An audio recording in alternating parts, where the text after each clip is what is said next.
I always thought it would better to be a fake person than to a real nobody.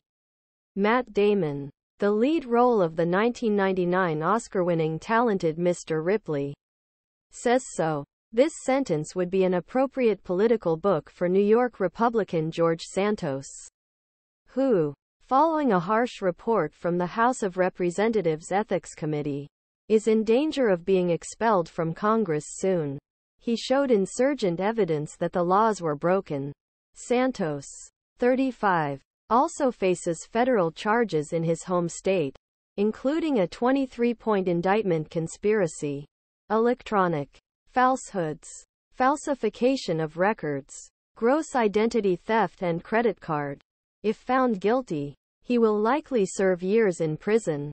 Mark Chiusano, author of the fabulous The Lying, Hustling, Fraud, Stealing and Very American Legend George Santos, published this week, says, "This story is a tragedy.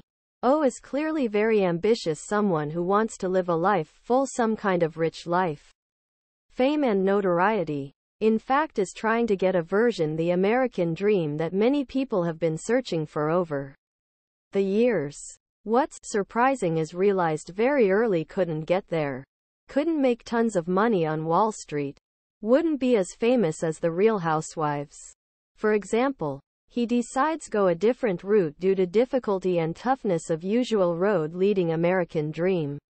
She starts to fit everything in place of his family members who lean forward and work hard and try to build a life. He tries to use this shortcut and eventually the shortcut catches up to him.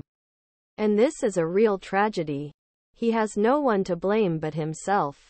But he is in a very difficult situation right now," said Chiusano, 33, reported on Santos in Newsday, a newspaper serving Long Island. He spoke to Santos for the first time in 2019 when he announced his candidacy for Congress. When Chiusano asked where launch would take place, he was surprised that Santos said so at the moment, even though candidate was in Florida. The author recalls, "This was his first quirk. And then I kept writing about the other weird things he did. It was not clear where he lived, or even if he really lived in area." The QAnon slogan supported all sorts of strange things for next 2 cycles. Like Ripley, Chiusano discovered that Santos could be charming.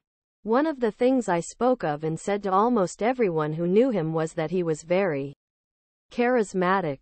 And that's true. He makes friends easily. He's a fun guy to hang out with. I got a little bit of that feeling in our phone calls. But the other side of the business can get really bad cut very quickly."